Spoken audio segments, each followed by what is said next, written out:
நண்பர்கள் அனைவருக்கும் வணக்கம். எல்லோரும் நன்றாக இருப்பீர்கள்.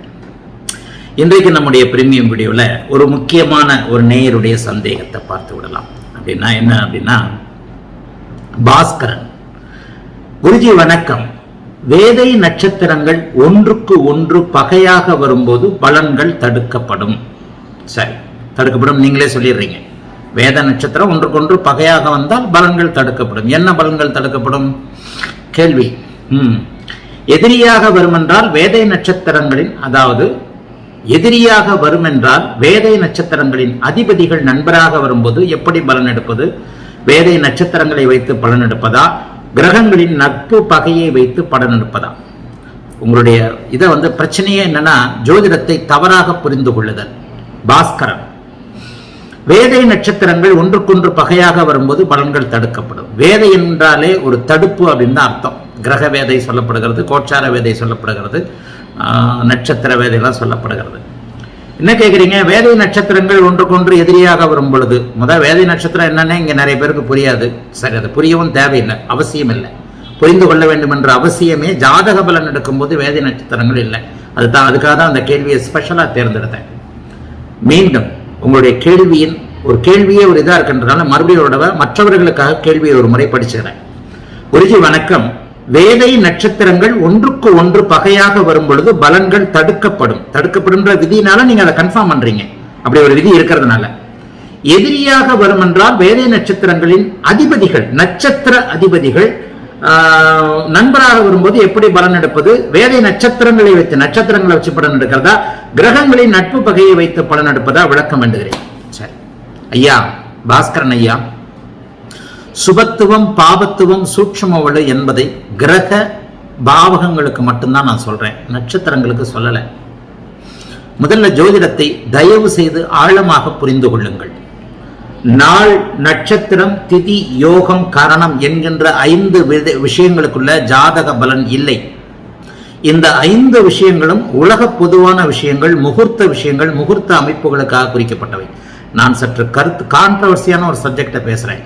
இது நாள் வரைக்கும் நீங்கள் புரிந்து கொண்டிருந்த ஜோதிடத்தை, உங்களுக்கு சொல்லிக் கொடுக்கப்பட்டிருக்கின்ற ஜோதிடத்தை, இன்னும் சொல்லிக் கொடுக்கப்பட்டு கொண்டிருக்கின்ற ஜோதிடத்தை முழுமையாக வேறு வித வடிவத்தில் சொல்றேன் நான்.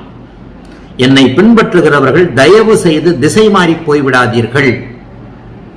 சில விஷயங்கள் குப்பை என்று சொல்வதில், ஜாதக பலன் விஷயத்துல ஜாதக பலன் என்பது வேறு, முகூர்த்த கணிதம் என்பது வேறு. ஒரு நாளைக்கு ஒருவருக்கு எப்போது திருமணம் நடக்கும் என்பதை அறிகின்ற எதிர்கால பலன் என்பது வேறு. எப்போது இவர்கள் இருவருக்கும் என்றைக்கு திருமணம் செய்யலாம் போய் பஞ்சாங்கத்தில் குறிக்கிறீங்கல்ல, அது வேற. உண்மையில் சொல்ல போனால் ஜாதக பலன் என்பது படிப்படியாக அப்படியே மனிதனின் அறிவு திறமையால் நூற்றுக்கணக்கான வருஷங்களா அப்படியே அதை பார்த்து பார்த்து பார்த்து கிரகங்கள் எப்படிப்பட்ட ஒரு தன்மையை உருவாக்குகின்றன அப்படின்ற ஒரு டெஸ்டினேஷன் அடிக்கடி சொல்லுவேன். ஜோதிடத்தோட டெஸ்டினேஷன் என்ன? மனிதனுடைய எதிர்கால பலன் அறிதல் தான். எப்போ மழை பெய்யும்னு இல்லை, எப்போது மழை பெய்யும், எப்போது பூகம்பம் வரும், எப்போது பஞ்சம் வரும், எந்த நட்சத்திரம் எந்த இடத்தில் இருந்தால், உதாரணமாக ரோகிணி நட்சத்திரத்தை சனி பிளந்து செல்லும் போது பஞ்சம் வரும், கஷ்டம் வரும், அப்படி இப்படின்னு அந்தந்த காலகட்டத்திற்கேற்ப அவரவர்களுடைய அனுபவ தொகுப்பாக புரிந்து வைத்துக் கொண்டிருந்த காலம் ஜோதிடத்தை முகூர்த்தமாக பார்த்ததுதான். ஆடிப்பட்டம் தேடி விதை. ஆடி மாசம் சூரியன் கடகத்தில் இருப்பாரு, காற்றடிக்கும், மழை அடிக்கும். அந்தந்த காலம் நம்ம நாட்டில் மட்டும் காத்தடிக்காது, சில நாடுகள் அடிக்கும், சில நாடுகள் அடிக்காது. அந்தந்த தட்பவெட்ப சூழ்நிலைக்கேற்ப, மழை பெய்கின்ற சூழ்நிலைக்கேற்ப முகூர்த்த கணிதமாக இருக்கின்ற ஒரு அமைப்பையும் இன்றைய ஜாதக கணிதத்தையும் போட்டு குழப்பிக் கொள்ளாதீர்கள். சிலர் திதி, யோகம், கரணம், நாள், நட்சத்திரம் அனைத்தையும் வைத்து ஜோதிடத்தை சொல்லித் தருகிறார்கள். அது தவறு.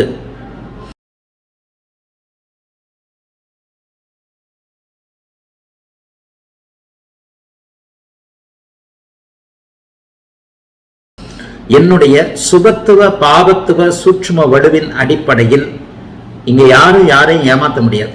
உங்களுடைய ஜாதக பலனே எப்படிப்பட்ட அமைப்புல, ஒரு தொழில்முறை ஜோதிடராக இருந்தாலோ, ஓரளவுக்கு ஜோதிட ஞானம் உள்ளவராக இருந்தாலோ, நான் இப்போது சொல்லுகின்ற சில கருத்துக்களை நீங்கள் உறுதியாக புரிந்து கொள்வீர்கள். அதுதான் உண்மை. கிட்டத்தட்ட ஒரு 10 வருடம் திசை மாறி போய்விட்டு அதன் பிறகு ஒரு சரியான பாதைக்கு வந்திருக்கிறேன். அதன் காரணமாக உங்களுடைய 10 வருடத்தை மிச்சம் படுத்துறேன், சரி செய்கிறேன் அப்படிங்கிறது தான் உண்மை. எனக்கு தெரிந்ததை, எனக்கு தெரிய பரம்பொருள் அனுமதித்ததை நேர்மையான விஷயத்துல உங்களுக்கு சொல்லிக் கொடுக்குறேன். அதனால பாஸ்கரன், இந்த வேதை நட்சத்திரம்னு வந்துட்டாலே ஓரளவுக்கு நீங்க ஞானம் இருக்கிறவர்னு தான் அர்த்தம். வேதை நட்சத்திரம்லாம் வந்துடாதீங்க.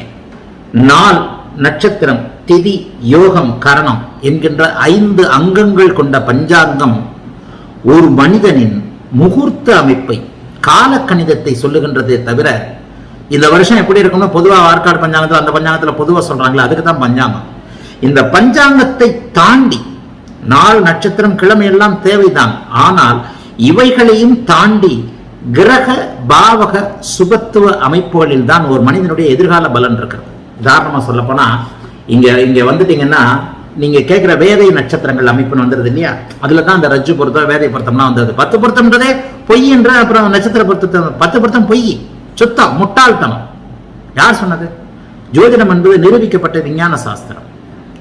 ஜோதிடம் என்பது நிரூபிக்கப்பட்ட விஞ்ஞான சாஸ்திரம். இந்த அமைப்பில் இப்படி இருந்தால் 6, 8, 12ஆம் அதிபதிகளுடைய தசாபக்தி அமைப்புகள் வந்தால், 7ஆம் இடம் சனி செவ்வாய் ராகுவால் பாவத்துவம் அடைந்து கொஞ்சம் கூட சுபத்துவம் எல்லாம் இருந்தா உனக்கு வாழ்க்கையே இல்லை, அல்லது வாழ்க்கை சரியில்லை. அது போன்ற அமைப்புகளை துல்லியமாக சொல்லலாம். 10 பொருத்தத்துல எங்க நீங்க சொல்ல முடியும்? 10 பொருத்தம் என்பது கடைந்தெடுத்த பொய், முட்டாள்தனம். யாரோ ஒரு ஜோதிடர் அந்த கால விதானத்தை சொல்லியிருக்கிறாங்க, அந்த பிரகாசிக்கே இந்த பிரகாசிக்கே காலம், இதெல்லாம் ஒத்துக்கவே ஒத்துக்காதீங்க. அன்றைக்கு இருந்த நேரத்துல ஜோதிடத்தை வெகு சுலபமாக்க வேண்டும் என்ற அமைப்புல ஏதோ ஒரு 150 சம்பாதிக்கணுன்றதுக்காக சொல்லப்பட்ட சில விஷயங்களை ஜோதிடம்ன்றது இதை தாண்டித்தான் இருக்கிறது. இந்த வேதை நட்சத்திரங்கள், நட்சத்திர பொருத்தங்கள்லாம் இல்லை. உதாரணமா சொல்ல போனா மிருகசீரிஷம், அவிட்டம், சித்திரை நினைக்கிறேன். இந்த 3 நட்சத்திரமே ஒன்றுக்கொன்று முரண்பாடான ஒரு அமைப்பாக வேதை நட்சத்திரமாக வரும்ன்ற மாதிரி இதுலயே படிச்சிருக்கிற ஞாபகம்லாம் இருக்கு. 10 பொருத்தத்தான் படிச்சுட்டு தானே பொய்ன்னு சொல்றேன். இந்த வேதை நட்சத்திரம் மிருகசீரிடம், சித்திரை, அவிட்டம், இது ஒன்றுக்கொன்று கூட வேதை நட்சத்திரம் ஒன்றுக்கொன்று கூட இதாத்தான் வரும்ன்றத நான் படிச்ச ஞாபகம் இருக்கு. இப்ப 10 பொருத்தத்துல என்னுடைய கவனங்கள் சுத்தமா போறது இல்லை. 10 பொருத்தத்தை பத்தி நான் என்கிட்ட ஆன்லைன் அப்பாயின்மெண்ட்ல வர்றவங்க இதெல்லாம் நட்சத்திர பொருத்தன்றதே பேசாதீங்கன்றவனே. இன்றும் அந்த ஒரு 30, 50, 60 ஆண்டுகளாக, ஏறத்தாழ ஒரு 100 ஆண்டு, 50 ஆண்டுகளுக்கு மேலாக மக்களின் மனதில் இந்த 10 பொருத்தம் என்பது அப்படியே ஊன்றிவிட்ட காரணத்தினால இன்றைக்கும் என்கிட்ட 10 பொருத்தத்தை பத்தி பேசிட்டே அப்படியே பொண்ணுக்கு எந்த நட்சத்திரத்துல மாப்பிள்ளை பார்க்கலாம், எந்த நட்சத்திரம் பொருத்தமா இருக்கும், எந்த ராசி பொருத்தமா இருக்குன்னு, அதெல்லாம் முட்டாள்தனம். வார்த்தைகள் கடுமையாக இருந்தால் கூட அப்பதான் அவங்க மனசுல பதியும். எந்த நிலைமையிலும் உண்மையான ஜோதிடத்தை அறிந்து கொள்ள விரும்புபவர்கள் இது போன்ற அந்த வேதை நட்சத்திரங்கள், இந்த நட்சத்திரங்கள்லாம் பார்க்காதீங்க. இந்த வேதை நட்சத்திரங்கள் என்பவை கால கணிதத்தின் அடிப்படையில வேறு சில விதயங்களுக்காக, உலகியல் ஜோதிடம் சொல்லலாம், பொதுவான விஷயங்கள், சமூகத்திற்கான விஷயங்களாக சொல்லப்பட்டவை. சமூகத்திற்கான விஷயங்களாக ஒரு இடத்துல இருந்து ஒரு இடம், நட்சத்திரம், பொதுவான அமைப்புள்ள தனி மனித ஜாதகங்கள் என்று பார்க்கப்படும் பொழுது, நீங்கள் இப்போது என்ன கேள்வி கேட்டீங்க? தனி மனித ஜாதகத்துக்கு ஒரு கேள்விக்கு வந்தீங்களே, என்னமோ ஒரு கேள்விக்கு வந்தீங்களே, வேதை நட்சத்திரங்களை வைத்து பலன் எடுப்பதா, கிரகங்களின் நட்பு பகையை வைத்து பலன்? ஆமா, கிரகங்களுடைய நட்பு பகை சுபத்துவம் தானே. நட்சத்திரங்களுக்கு ஏது காரகத்துவம், ஆதிபத்தியம்? அஸ்வினி மகம் மூலம் நட்சத்திரங்கள்ல பிறந்தவர்கள் ஆன்மீக அமைப்புகள் இருக்கிறாங்க அப்படின்னு சொன்னா அதனுடைய ஆதார கிரகமான கேதுவை வைத்து பார்த்து விட வேண்டும். அதை வச்சுதான் நீங்க அதை சொல்லணுமே தவிர, நிச்சயமாக கிரகங்களுக்குள்ள ஆதிபத்தியம், காரகத்துவம் நட்சத்திரங்களுக்கு இல்லையே. கொஞ்சம் டெப்தான சப்ஜெக்டை கேட்டீங்க, கொஞ்சம் புரியுதான் பாருங்க. தனிமனித ஜாதகத்தில் நட்சத்திரங்களின் பலன் தசாபுக்தியை அறிவதற்காக உபயோகப்படுத்தப்படுகிறது. இந்த 10 பொருத்தம் இந்த சப்ஜெக்டே வராதிங்க. இந்த நட்சத்திரத்துக்கு இந்த நட்சத்திரம் வேதை, இந்த நட்சத்திரத்துக்கு இந்த நட்சத்திரம் வேதை. நான் சொன்னதை போல மிருகசீரிஷம், அவிட்டம், சித்திரை 3 செவ்வாய் நட்சத்திரங்கள், ஆனால் 3 ஒன்றுக்கொண்டு வேதை. இந்த மாதிரியான அமைப்புகள் எல்லாவற்றையும் தனி மனித ஜாதகத்திற்குள் பொருத்தம் பார்க்கிற மாதிரியான அந்த விஷயங்களுக்குள்ள கொண்டே வராதிங்க. வேதை பொருத்தம் இதெல்லாம் இல்லை. நான் சொல்லுகின்ற பஞ்ச அங்கங்களான பஞ்சாங்கத்தின் மிகப்பெரிய வடிவங்களான நாள், நட்சத்திரம், திதி, யோகம், கரணம். திதி என்பது என்ன? சூரியனுக்கும் சந்திரனுக்கும் இடையில் இருக்கின்ற தூரம் திதி என்று சொல்லப்படுகிறது. திதியில் பாதி கரணம் இல்லையா? திதியில் பாதி கரணம். அதாவது யோகம் என்பது என்ன? சூரியனும் நட்சத்திரம் உள்ள தூரம். அதாவது ஒரு நாளும் யோகம், ஒரு நாளும் கிழமையும், ஒரு நட்சத்திரமும் திதியும் முடிகின்ற ஆரம்பிக்கின்ற நேரங்களின் அடிப்படையில், சூரியனும் சந்திரனும் இருக்கின்ற அடிப்படையில் இந்த நட்சத்திரம் முடிந்தவுடன் இந்த யோகம் ஆரம்பிக்கிறது, இந்த நட்சத்திரம் ஆரம்பித்தவுடன் இந்த யோகம் ஆரம்பிக்கிறது. இது போன்ற சில அமைப்புகளுக்காக, பொதுவான சில விஷயங்களுக்காக வந்திருக்கிறது தான். தயவு செய்து புரிந்து கொள்ளுங்கள், ஜாதக பலன்களுக்கும் ஒரு மனிதனின் எதிர்கால சம்பவங்களை அறிவதற்கும் இந்த வேதை நட்சத்திரங்களுக்கும் தொடர்பே இல்லை. நட்சத்திர தொடர்பு என்பது திசாபுக்தி அமைப்புகளின் அடிப்படையில் அமைந்தது. கிரகங்களுடைய சுபத்துவ, பாவத்துவ, பாவகங்களின் சுபத்துவ பாவத்துவ ஆதிபத்திய காரகத்துவங்களின் அடிப்படையில் மட்டுமே இப்போது நீங்கள் கேட்டதை போல கிரகங்களின் நட்பு பகை அதையும் மீறி சுபத்துவம்.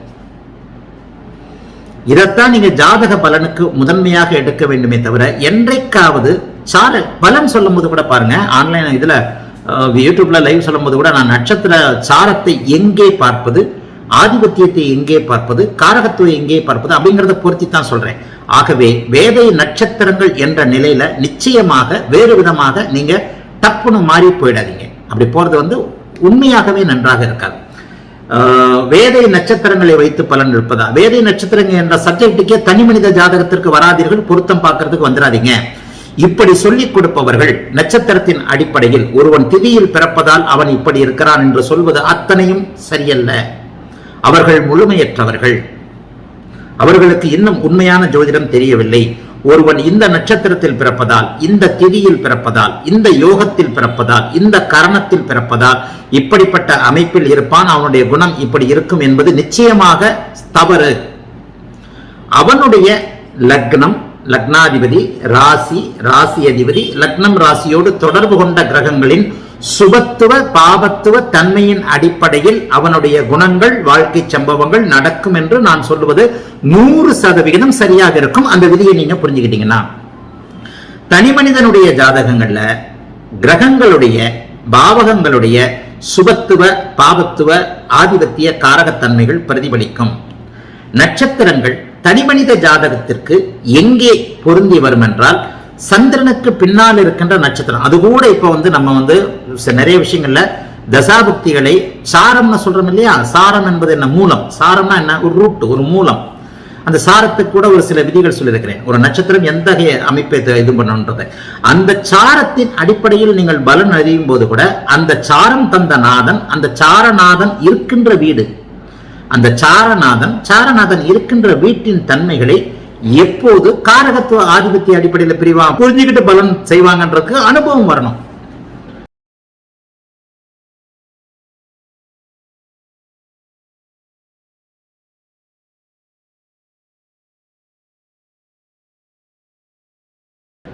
சித்திரமும் கைப்பழக்கம், செந்தமிழும் நாப்பழக்கம். அதுதான் உண்மை. ஜோதிடம்ன்றது விதிகளின் கணக்குகள். எந்த கணக்குகளை, எந்த விதியை எங்கே எப்படி பொருத்தி பார்ப்பதுன்றதான அடிக்கடி சொல்றேன். ஆகவே பாஸ்கரன், உங்களுக்கு ஏற்கனவே சில கேள்விகளுக்கு பதில் சொன்ன மாதிரி ஞாபகம் இருக்கு. ஏன்னா இந்த மாதிரியான கொஞ்சம் டெப்தான கேள்விகள் எனக்கு புரியும். இந்த மாதிரியான கேள்விகள் பாஸ்கரன், தயவு செய்து நீங்கள் திசை திரும்பி விடாதீர்கள். வேதை நட்சத்திரங்கள், இந்த நட்சத்திரம் அந்த நட்சத்திரம், அதுக்கு எல்லாத்திற்குமே உலகம் ஏன் சொன்னாங்க, ஏங்க அது பொய்ன்னு சொல்றீங்களே, அப்ப ஏன் சொன்னாங்க?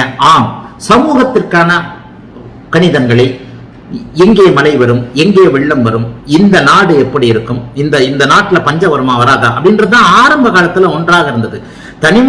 தனி மனிதனுடைய முன்னேற்றம் இல்லாத ஒரு காலகட்டத்துல சமூகத்துல ஒட்டுமொத்தமா என்னதான் நீங்க உழைச்சாலும் ராஜாவாக முடியாது, என்னதான் நீங்க உழைச்சாலும் கோடீஸ்வரன் ஆக முடியாது, என்னதான் நீங்கள் உழைத்தாலும் ஜாதியின் அடிப்படையில, மனு தர்மத்தின் அடிப்படையில இன்னாருக்கு இப்படித்தான் இருக்கும். அதாவது நீ குடிசையில தான் இருக்கணும், உனக்கு சொத்து சேர்க்க கூடாதுன்ற காலகட்டங்கள்லாம் அன்றைக்கு இருந்தது. அப்படிப்பட்ட காலகட்டத்தில் உலகம் பொதுமயமாக இருந்த போது கணிக்கப்பட்ட விஷயங்கள். ஆனால் இன்றைக்கு யதார்த்தம், வர்த்தமானம் என்று சொல்லப்படக்கூடிய யதார்த்தம் மாறிவிட்டது.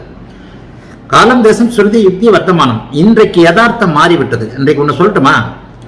ஜோதிடத்தை பேசிக்கா தான் நீங்க புரிஞ்சுக்கணும், சமூகவியலா தான் நீங்க புரிஞ்சுக்கணும். அப்படித்தான் நடக்கும். உண்மையில நீங்க ஒரு பெரிய உழைப்பாளியாக இருந்து உங்களுக்கு அதிர்ஷ்டமே கிடைச்சிருந்தாலும், அப்படி இருந்தாலும் இப்படி இருந்தாலும், நீங்க 5 அடிக்கு 3 அடிக்கு மேல, 5 அடிக்கு 4 அடிக்கு மேல வாசல் வச்சு வீடு கட்டக்கூடாது, கல் வீடு கட்டக்கூடாது, குடிசை வீட்டுல தான் இருக்கணும்ன்ற விதியெல்லாம் இருந்தது தெரியுமா? நீங்க கோடீஸ்வரனாக இருந்தாலும் குடிசை வீட்டுல தான் இருக்கணும். அப்புறம் எப்படி நீங்க கோடீஸ்வரனா இருப்பீங்க? இன்றைக்கு எல்லா மனிதர்களும் சமம், யாரும் மன்னராகலாம் அப்படிங்கிற ஒரு அமைப்புல வந்துவிட்ட இந்த சமூக அமைப்புல இது போன்றது பொதுவான பலன்களை சொல்லக்கூடாது. கிரகங்களின் நட்பு பகை, கிரகங்களின் சுபத்துவ பாவத்துவம், கிரகங்களின் ஸ்தான பலம், கிரகத்துக்கு தான் ஆதிபத்தியமும் காரகத்துவமும், நட்சத்திரத்துக்கு இல்லை. இவ்வளவு நேரம் நான் உங்களை திருப்பி இந்த விஷயத்தை புரிய வைக்கிறதுக்காக சொல்றது இதுதான் காரணம். நட்சத்திரங்கள் என்பவை தனிமனித ஜாதகத்திற்கு நீங்கள் எப்படி பொருத்தி பார்க்க வேண்டும்னா, அது சாரத்தின் அடிப்படையில், நீங்கள் பிறந்த நட்சத்திரத்தின் அடிப்படையில் மகரிஷி பராசருடைய மிகப்பெரிய மிக உன்னதமான தசாபக்தி வருடங்கள் ஆரம்பிக்கின்றன. மிக அற்புதமான கான்செப்ட், உலகத்தின் மிகப்பெரிய பிரம்ம ரகசியம். 120 வருடங்களாக மனிதனுடைய ஆயுளை பிரித்து 6, 8, 12 போன்ற விஷயங்களை பறிச்சு மேஷ லக்னக்காரனா புதன் தசையா புதன் புக்தினா அடிக்கலாம், நீங்க தூள் அடி, நான் சொல்றது அப்படியே தூள் பண்ணலாம்.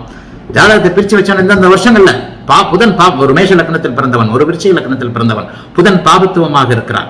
ஒரு ரிஷப ராசியில் ஒரு ரிஷப லக்னத்தில் பிறந்தவன் குரு பாபத்துவமாக இருக்கிறார். ஒரு மிதுன லக்னத்தில் பிறந்தவன் செவ்வாய் பாபத்துவமாக இருக்கிறார். இந்த வருடத்துல இருந்து இந்த வருஷம் வரைக்கும் நீ சுத்தமா அவுட்டியா நீ ஆமான்னுவாங்க. அதுதான் நான் சொல்லுகின்ற கிரக பாபத்துவ சுபத்துவ அமைப்புல 12 லக்னங்களுக்கும் ஆகாத கிரகங்கள் அப்படின்னு போட்ட சில இதுதான். ஆனால் இந்த நட்சத்திரத்தில் பிறந்தவனுக்கு இந்த நட்சத்திரம் வேதையாக இருக்கும் பொழுது இந்த நேரத்தில் இந்த பலன் நடக்கும் நீங்க சொல்லவே முடியாதே, எந்த நிலையிலையும் சொல்ல முடியாது.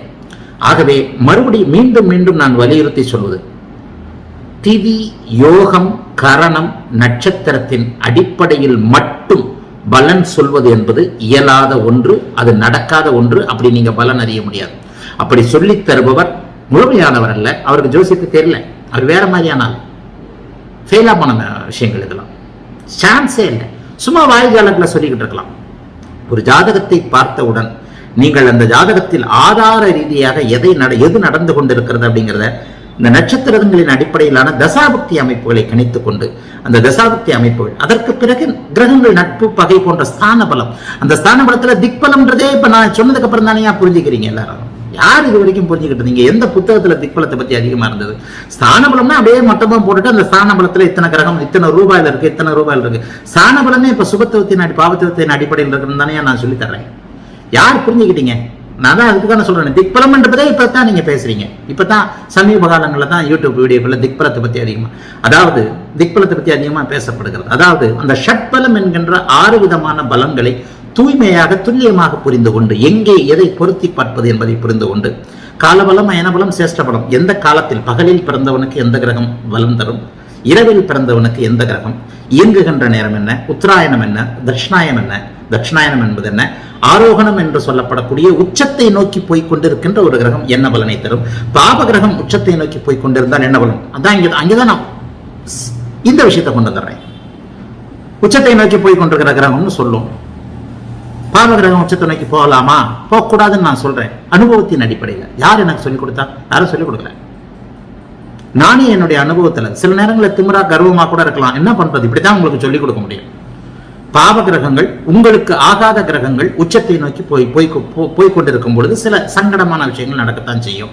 அந்த ஆரோகணம் அவரோகணம் என்று சொல்லப்படக்கூடிய ஒளியை இழக்கக்கூடிய தாழ்ந்த நிலையில் நீச்சத்தை நோக்கி வருகின்ற சில நிகழ்ச்சிகள், இது போன்ற நட்பு பகை போன்ற அமைப்புகளை சரிவர புரிந்து கொண்டு நட்சத்திரங்களை வெறுமனே 10 பொருத்தங்கிறது பதிலாம் வேண்டாம், வெறுமனே இந்த அமைப்புக்கு தசாபக்தி அமைப்புகளுக்கு மட்டும் நட்சத்திரங்கள் எவ்வாறு பொருந்தி வருகின்றன என்பதையும் புரிந்து கொண்டிருக்கின்ற நிலைமையில உங்களால் பாஸ்கரன் மிக துல்லியமான பலனை சொல்ல முடியுமே தவிர வேதை நட்சத்திரங்கள் இந்த நட்சத்திரங்கள் இந்த நட்சத்திரங்கள் இந்த நட்சத்திரத்துக்கு இந்த நட்சத்திரம் ஆகாது, இந்த நட்சத்திர அதிபதியின் தசையில இந்த நட்சத்திர அதிபதியின் அமைப்புகள் அப்படியே சரியில்லாமல் போய்விடும் என்பது போன்ற நிலைகளை எப்போது நீங்கள் மனதில் கொண்டு வருகிறீர்களோ அல்லது அந்த மாதிரி டைவர்ட் ஆகிறீங்களோ அப்போது உங்களுக்கு ஜோதிடம் இன்னும் சற்று தூரம் தள்ளி போயிடும், விலகி போயிடும்.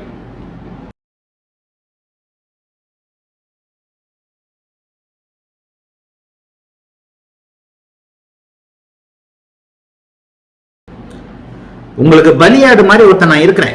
10 வருஷமா திசை மாதிரி 15 வருஷமா திசை மாதிரி போய் அதுக்கப்புறம் சரியான ரூட்ல சரியான ஜோதிடத்தை பிடித்து கொண்டு பரம்பொருளின் அருளினால் ஓரளவிற்கு இதுதான் ஜோதிடம் என்பதை தெளிவாக புரிந்து கொண்டு அதன் பிறகு உங்களுக்கு சொல்லிக் கொடுக்கின்ற ஒரு ஆசானாக நிலையில நான் நிற்கும் போது என் தலையெழுத்து என் குருநாதர் போனா அதே சாக்கடைக்குள்ளதான் நானும் போய் விழுவேன் அப்படின்னா போங்க, போய் விழுந்துட்டு போங்க, அவ்வளவுதான்.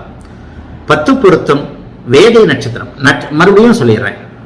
நாள் அதாவது கிழமை நட்சத்திரம் திதி யோகம் கரணம் அனைத்தும் முகூர்த்த கணிதத்திற்காக ஏற்படுத்தப்பட்டவையே தவிர தனிமனித ஜாதக அமைப்புகள்ல இல்லை.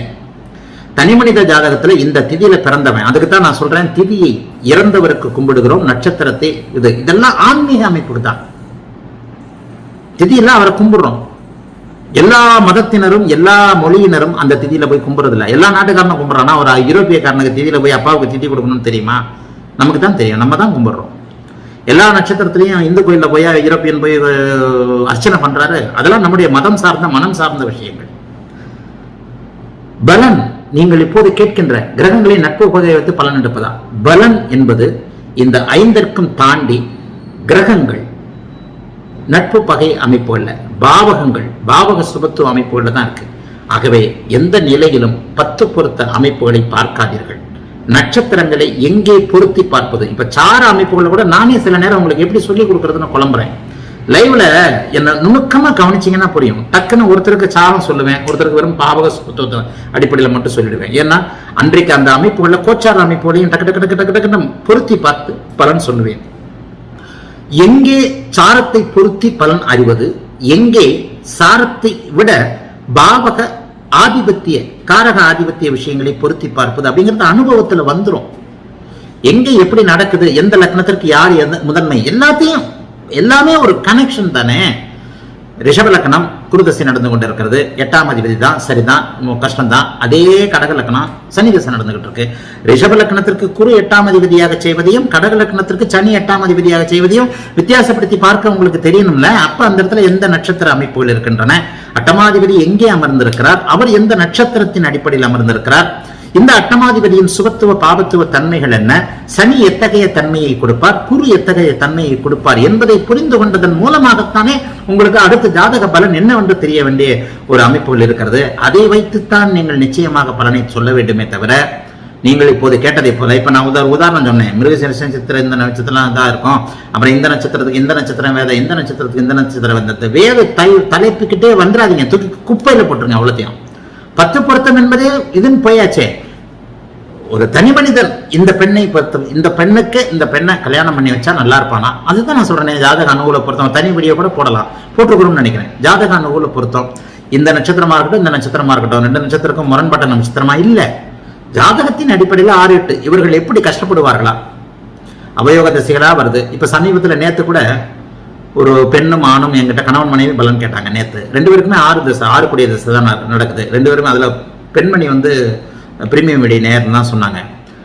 தனுசு லக்னத்துக்கு சுக்கிர தசை நடக்குது, அவருக்கு மேஷ லக்னத்திற்கு புதன் தசை நடக்குது. 2 பேருக்குமே 6 இல்ல, 2 பேருக்குமே 6, ஆமா 2 பேருக்குமே 6 கூடிய தசை நடக்குது. தொலைதூரங்கள் அந்த பெண்மணி சொன்னாங்க, ஐயா 35 வயசு வரைக்கும் கல்யாணம் ஆகல, 35 வயசுக்கு திருமணம் ஆகும், திருமணமாகி தொலைதூரத்திற்கு போவேன் என்று சொன்னீர்கள். நீங்க சொன்னதை போல நீங்க சொன்ன மாதத்தில் எனக்கு திருமணமாகி, நீங்கள் சொன்ன மாதத்தில் அந்த இதுல எனக்கு திருமணமாகி நான் குஜராத்துக்கு வந்தேன் அப்படின்னாங்க. இப்ப இங்கதான் இருக்கிறேன். இந்த மாதிரியான அமைப்புகள். ஆனாலும் நிம்மதி இல்லை. 2 பேருக்குமே 6 அமைப்புகள். ஆனாலும் 2 பேரும் வந்து கருத்து வேற்றுமையில் இருக்கிறோம். இது வரைக்கும் குழந்தை பாக்கியம் இல்லை. இதற்கு காரணம் அந்த இருவருக்கும் 6ஆம் அதிபதி திசை நடப்பதும், அவருக்கே 42 வயசாச்சு அப்படின்னு திருமணம் சொன்னாங்க. இதெல்லாம் நட்சத்திரத்தின் அடிப்படையில் நடக்கல. இப்ப நீங்க கேட்ட வேதை நட்சத்திரத்தின் அடிப்படையில் நடக்கல. எனக்கு 35 வயது, கணவருக்கு 42 வயது, திருமணம் ஆகும் பொழுது நீங்கள் சொன்னதை போலவே தூர இடத்திற்கு வந்திருக்கிறேன். இதெல்லாம் 8 12ஆம் இடத்து சுபத்துவ அமைப்பின்படி நான் சொல்லக்கூடிய சொன்ன பலன்கள். இப்போதைக்கு வந்து திருமண பாக்கியம் 2 வருஷம் ஆச்சு, நான் கல்யாணத்தை ஆகி இன்னும் புத்திர பாக்கியம் கிடைக்கலையே என்ற போது நான் அந்த 6ஆம் அதிபதியோட அமைப்புகளை பொருத்தி தான் பலன் சொன்னேன். அம்மா உனக்கும் 6ஆம் அதிபதி திசை நடந்து கொண்டிருக்கிறது, கணவருக்கும் 6ஆம் அதிபதி திசை நடந்து கொண்டிருக்கிறது. இந்த அமைப்போடின்படி இப்போது நீங்கள் இருவரும் தாய் தந்தையாக ஆகக்கூடிய அமைப்பு உண்டு அப்படின்னு தான் சொல்ல முடியும். அதை வைத்துத்தான் நீங்கள் அனைத்து பலனையும் அறிய முடியுமே தவிர நட்சத்திர பொருத்தம், நட்சத்திர வேதை இதெல்லாம் வந்து வேறு விதமான வடிவங்கள், காலப்போக்கில் வழக்குழிந்து போகக்கூடிய சில விஷயங்கள் தானே தவிர தனிமனித ஜாதகத்தை எப்படி பலன் அறிவது என்பதை தெளிவாக புரிந்து கொள்ளுங்கள். அந்த சப்ஜெக்டுக்குள்ள போயிடாதீங்க. அதெல்லாம் உலகியல் ஜோதிடம்னு போயிடும். அப்புறம் இன்னார் மன்னர் ஆவார், இன்னார் இதாவார், அதாவார், பூகம்பம் இங்கே வரும்னு சொன்ன மாதிரி ஏதாவது ஒரு இடத்துல பூகம்பம் இருந்து கொண்டுதான் இருக்கும். அந்த சப்ஜெக்ட்ல இன்ட்ரெஸ்ட் இருக்கிறவங்க இந்த கிரக ஆதிபத்திய இந்த காரக அமைப்புகளுக்குள்ள வரவே வராதீங்க. சரியா? ஆகவே ஒரு பலன் அறியும் தன்மை என்பது கிரகங்களின் ஸ்தான பல சுபத்துவ அமைப்புகள், அந்த கிரகங்கள் எந்த நட்சத்திரத்தில் அமர்ந்திருக்கின்றன என்பதை தசாபக்திகளின் அடிப்படையில் கணித்துக் கொண்டு பலன் சொல்லக்கூடிய அமைப்புகளாக இருக்கும். வாழ்த்துக்கள். அடுத்த வீடியோல பார்ப்போம். நல்லா இருப்பீங்க எல்லாரும்.